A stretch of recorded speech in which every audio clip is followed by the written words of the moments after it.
Alam, mahal ko. Hindi. Huwag mo akong iwan, mahal. Ikaw ang buhay ko. Oras na. Ang hiling ko lang, alagaan mo sana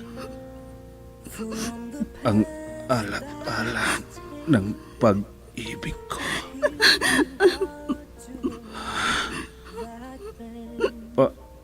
Alam,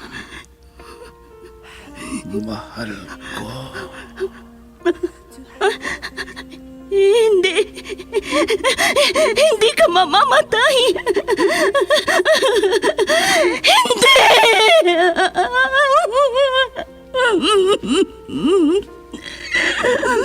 Wala na siya.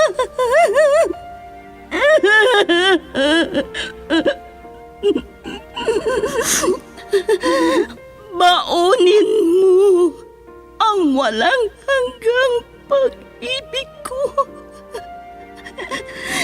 Saan ka man naroroon, mahal ko.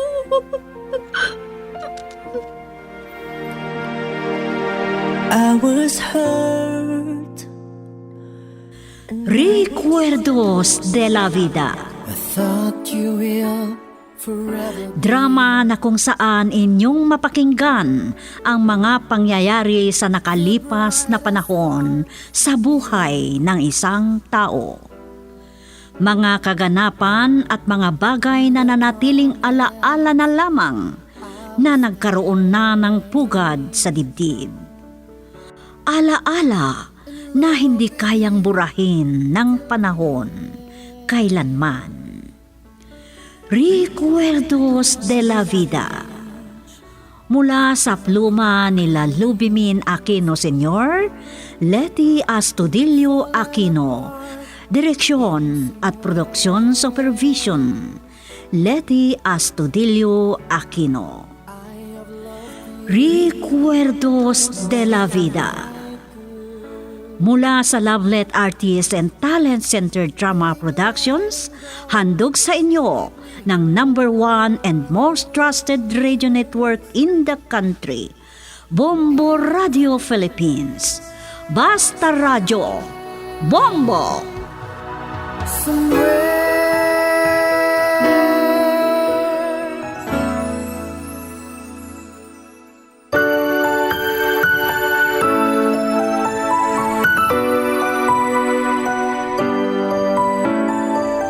Magandang araw sa inyong lahat, mahal naming tagapakinig.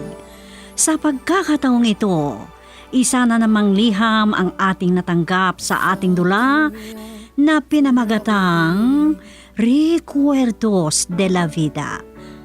Ang liham na ito ay nagmula sa isang malugod din nating tagapakinig na gustong itago ang pagkakilanlan sa ngalang Ansang ng San Gabriel, La Union.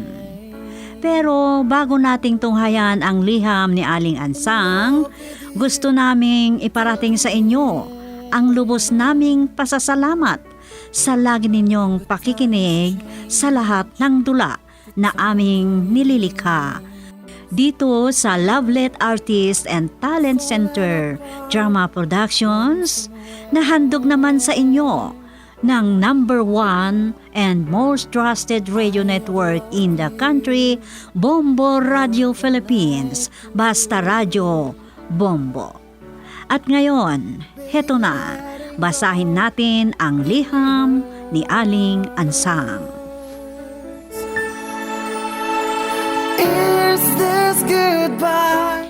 Dear Tia Sofia, bago ang lahat, binabati ko ang mga dramatista na nagbibigay buhay sa lahat ng dula na ginagawa ninyo sa Lovelet Artist and Talent Center Drama Productions sa pangunguna nitong Recuerdos de la Vida. Ganon din sa lahat ng staff ng Bombo Radio. Binabati ko rin ang lahat ng kapwa kong tagapakinig. Tawagin sana ninyo ako sa pangalang Ansang na taga San Gabriel, La Union. Isa na akong senior citizen sa Sofia. Biyuda at may 4 na anak na pawang may sarili ng pamilya. Naaliw ako sa mga dula ninyo, lalong-lalo na itong Recuerdos de la Vida. Kaya po naisipan ko ring isulat ang isang pangyayari sa aking buhay na nag-iwan ng alaala o recuerdo at ipinadala ko sa inyo.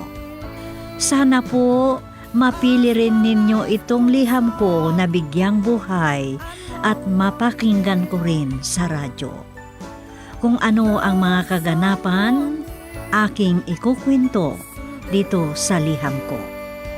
Ganito po ang umpisa, Tia Sofia. Kiss broken heart goodbye. Nestor anak, sana tulungan din ninyo si Kuya Badul ninyo. Mahirap ang buhay nila. Ayan na naman kayo, nanay. Kung magsalita kayo, parang pinupulot lang namin ang pera sa abroad. Anak, Ilang beses ko nang inalok si Kuya Badul na mag-apply din sa Japan. May opening para sa mga magsasaka na interesadong mag-training. Sabi ko, tutulungan ko siya. Pero ayaw naman. alam mo naman na mahina sa Ingles ang kuya ninyo. Hindi siya nakapagtapos ng high school. Yan na nga eh. Nag-asawa ka agad na hindi iniisip kung paano magpamilya. Tapos anak pa sila ng anak. Mas mabuti kung mag-abroad na rin siya para kumita ng mas malaking pera. Hindi kagaya niyan. Nagtsatsaga na lang siya sa munting sinasaka niya na naiwan ni tatay. Sana maunawaan ninyo siya. Mahina ang loob. Alam niyang mahirapan siya sa gusto mong mangyari. Pwede ko siyang tulungan sa pinansyal. Kung gusto niya. Pero kung hindi, sorry na lang.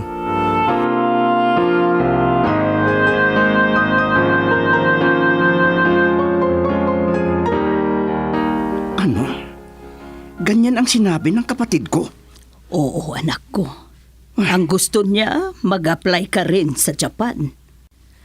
May opening daw para sa mga interesadong mag-training na magiging magsasaka sa Japan. Nanay, wala akong pangarap na mag-abroad. Ano daw yun? Mag-abroad?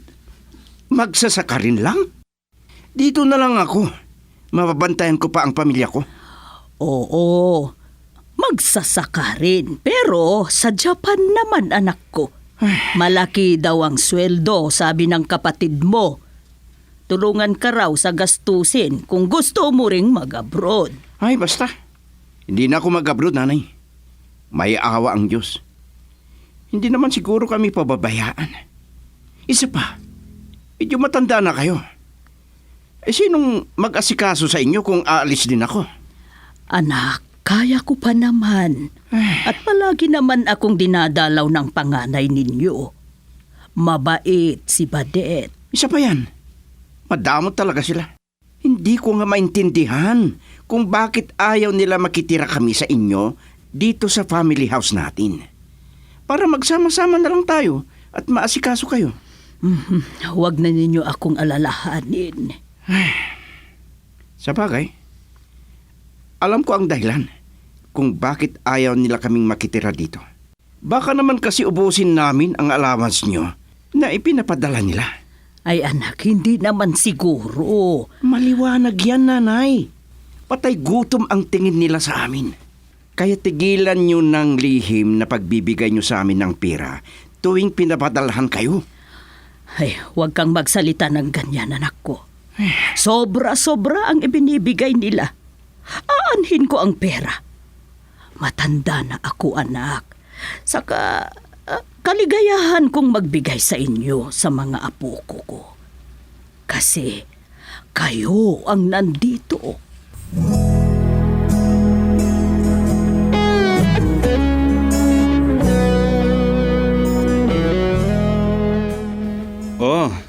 Maayos din pala ang buhay nyo dito sa bukid, kuya. Oo naman. Kahit pa paano. Kumakain naman kami.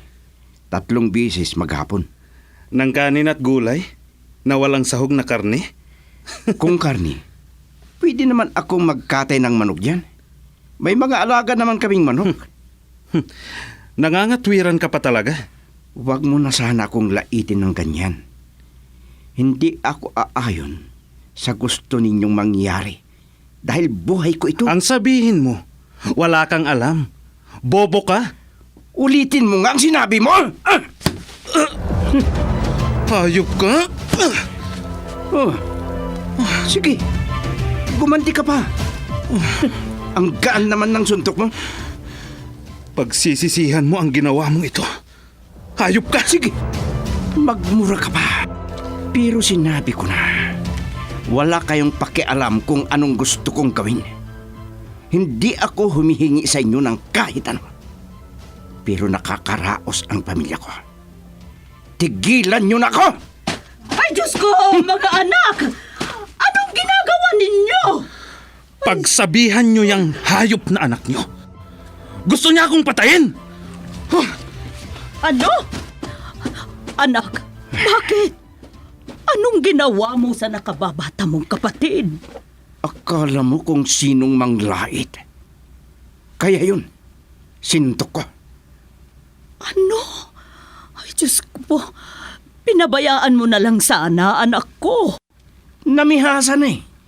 Kahit dapat lang na makatikim siya sa akin.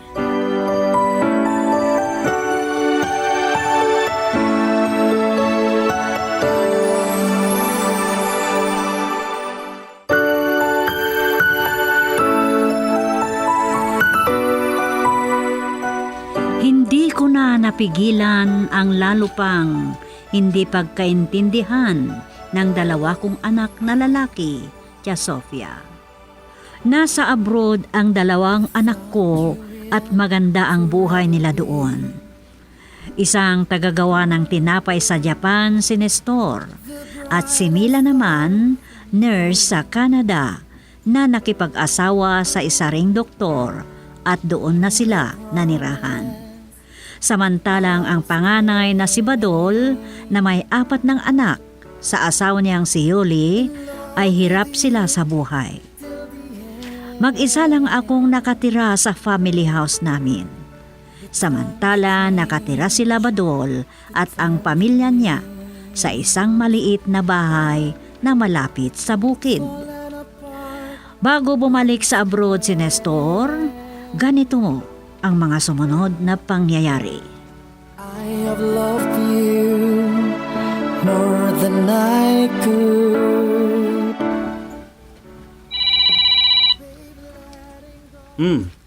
Hello, Mila. Oh, ano kuya? Nasa family house ka na? Kumusta si nanay? Nakausap mo na ba? Oo. Biro mo. Gusto niya, tulungan daw natin si Kuya Badol. Nahihirapan na daw. High school na kasi yung panganay nilang anak. Ha? Ganyan talaga si nanay. Paborito niya kasi si Kuya Badol. Hindi na niya naisip na siya ang dahilan ng maagang pagkamatay ni tatay? Naaawa nga daw eh. Ano ba ang gusto ni nanay? Pati si Kuya? Suportahan natin, ganon? Ha? Ewan ko ba? Naiinis din ako kay nanay. Basta ako, Kuya. Si nanay lang ang bigyan ko ng pera. O ano, kailan pala ang balik mo sa Japan? Next week na. Kaya kakausapin ko ng masinsinan si Kuya Badol. Kung ayaw niya talagang mag-apply din sa Japan, bahala na siya. Siya na nga ang tinutulungan. Oo, baka naman hindi payagan ng asawa. Siguro nga. Para laging may katabi sa pagtulog. Ganon? Ay, grabe. Naka-4 na nga sila ng anak. Padagdagan pa? Hihirit pa? Anong malay natin? Baka yun na nga ang dahilan. Ay, nako. Buhay talaga, oh. O siya. Kung saan-saan na nakarating ang usapan natin. Hanggang sa muli, Kuya, ha? Bye. Bye! Ay, salbahe. Kung ano-ano tuloy ang naiisip.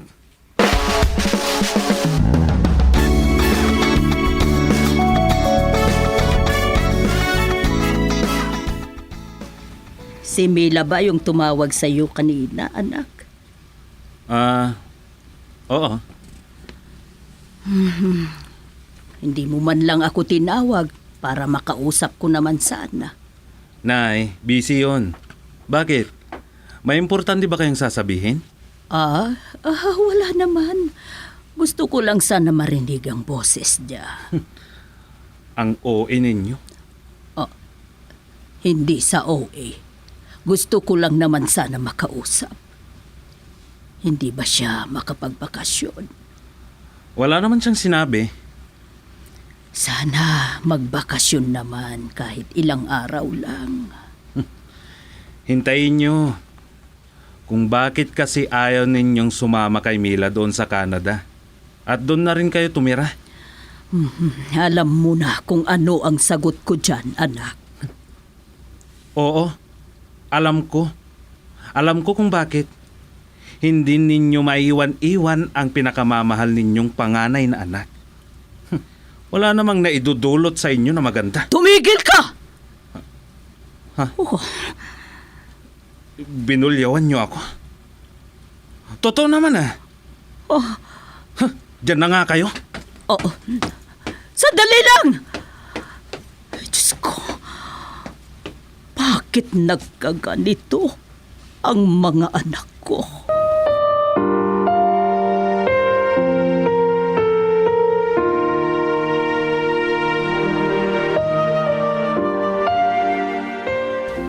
Nakaalis na si Nestor pabalik ng Japan. Hindi linghid sa akin na hindi sila nagkaayos ni Badul. Ay, kawawa si Badul. Kulang na kulang ang kinikita niya sa pagsasaka. Paano? Kailangan nilang ibenta ang ibang ani nilang palay para lang may pambili sa ibang kailangan. Si Badet yan na. Lola! Oh! Badeta po. Halika. Mano po, Lola? Kaawaan ka ng Diyos, Apo. Oh, kumusta ang mga kapatid mo? Maayos naman sila, Lola.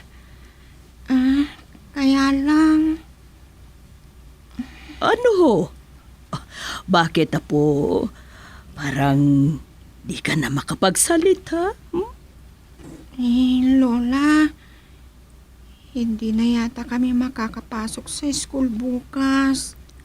Bakit naman? Kasi po, wala pang pera sila tatay. Ano? Wala kaming pamasahe sa tricycle at wala kaming babaunin. Oh, halika, Apo. Halika. Dito tayo sa loob. Halika.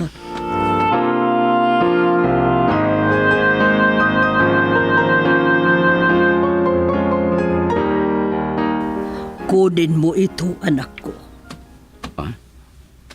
Pera. Nagpadala ulit si Mila.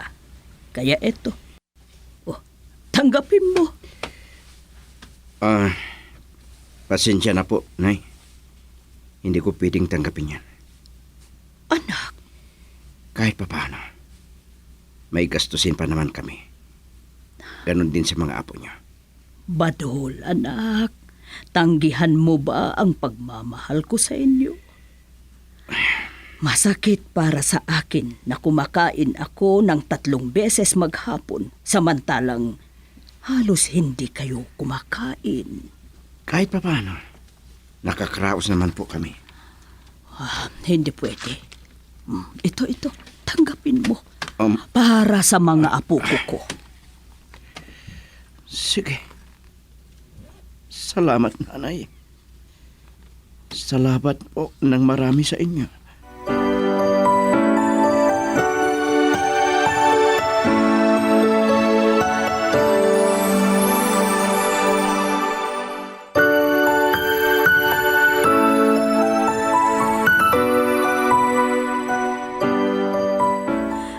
naramdaman ko kay Badol ang sobrang sama ng loob sa kanyang mga kapatid, Tia Sofia. Nagpasalamat na lang ako noong tinanggap din niya ang pera na inaabot ko sa kanya. At mula noon, hindi ko na nakaligtaan ang pagbibigay ng tulong sa kanila. Hindi ko na rin nahintay na magbakasyon ang mga anak ko mula sa abroad. Hanggang unti-unti nang naramdaman ko ang panghihina. At ganito pa ang mga sunod na pangyayari, Tia Sofia. But times change. Badet, apo, salamat at dumating ka. Inutusan ako ni tatay, Lola, para kumustahin kayo. May sakit kayo, Lola? Mahina lang ako, apo. Baka naman hindi na kayo kumakain yan, Lola. Wala akong ganang kumain, apo. Kaya pala. Ay, hindi muna ako uuwi sa amin, Lola. Babantayan ko kayo. Apo, Magluluto ako para sa inyo. Gagawa ako ng arroz caldo. Gusto nyo, Lola? sige nga. Pagkain nating dalawa. Lola, may tumatawag sa cellphone nyo. Kanina pa yan. Hindi ko sinasagot. Hayaan mo dyan. Ala, Lola, bakit hindi nyo sagutin? Si Auntie Mila ang tumatawag, Lola. Nasagutin mo na lang, apo. Opo. Hello po, Auntie. Ha? Sino ka? Nasaan si nanay? Ako po ito, Auntie. Ako po si Badet. At bakit nasa'yo ang cellphone ni nanay? Ano po kasi, may sakit si Lola. Ano? Ibigay mo nga sa kanya ang cellphone? Kausapin ko. Opo. Lola, kausapin daw kayo ni Auntie Mila.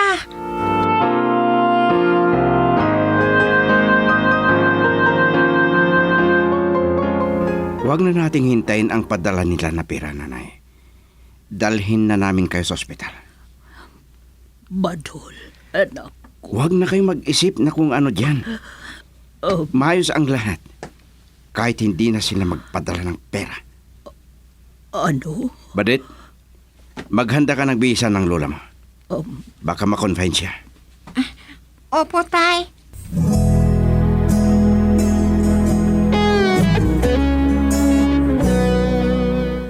Anak, ano daw ang nangyayari sa akin? Nay, low blood kayo.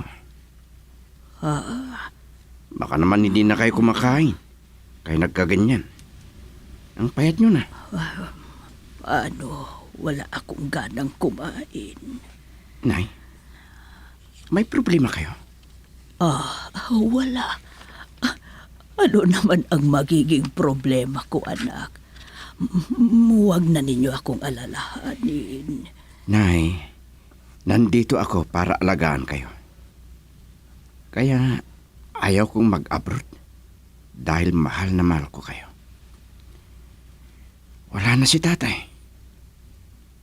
Pero nandito ako para sa inyo. Salamat, anak ko. Nay, mahal na mahal ko kayo.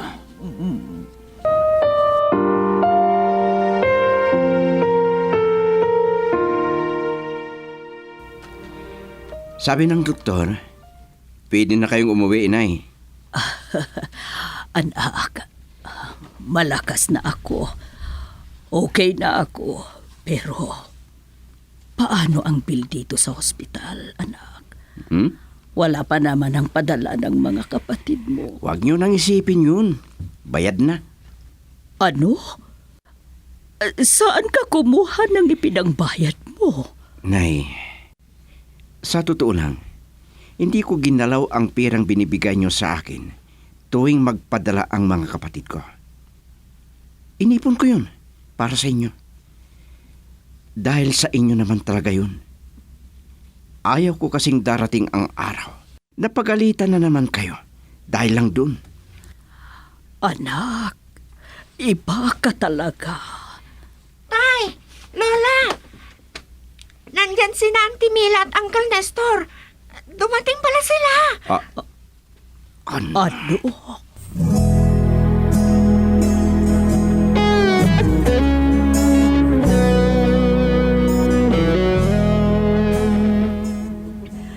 Patawarin mo ako, kuya.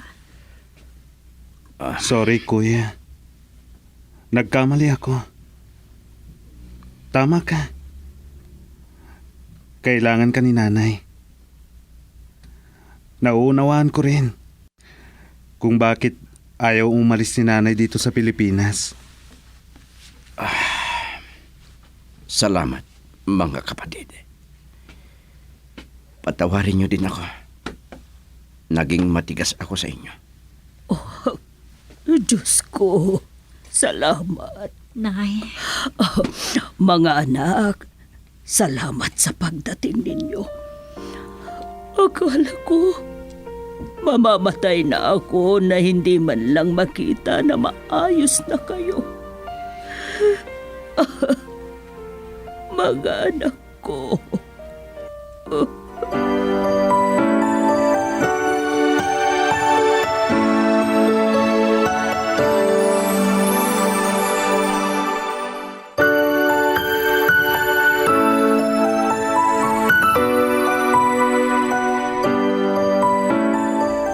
wala na akong hilingin pa sa Diyos mula sa pagkakataong iyon sa ospital, Tia Sofia.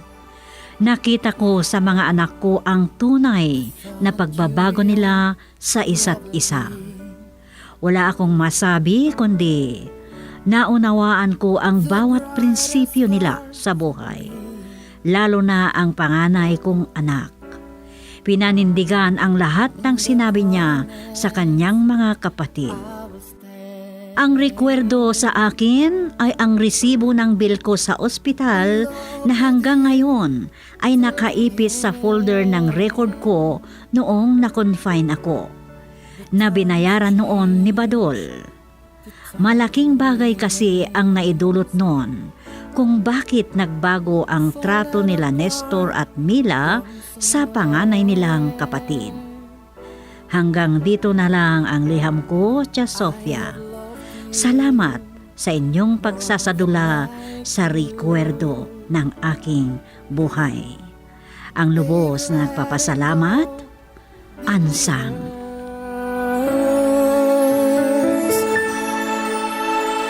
Is this goodbye? Ang ganda ng kasaysayan ng iyong buhay, Aling Ansang. Patnubayan sana kayo ng puong may kapal. Inyong napakinggan ang naisadulang buhay ni Aling Ansang dito sa ating dulang Recuerdos de la Vida. Mula sa panulat at direksyon, Leti Astudillo Aquino. Mula sa Lovelet Artists and Talent Center Drama Productions, inaanyayahan namin kayo na lumahok din dito sa ating programa. Isulat lamang at ipadala sa amin ang mga pangyayari na nag-iwan sa inyo ng alaala at ating ayusin at isadula dito sa Recuerdos de la Vida. Mula sa Lovelet Artists and Talent Center Drama Productions, handog sa inyo ang #1 and most trusted radio network in the country, Bombo Radio Philippines. Basta Radio, Bombo!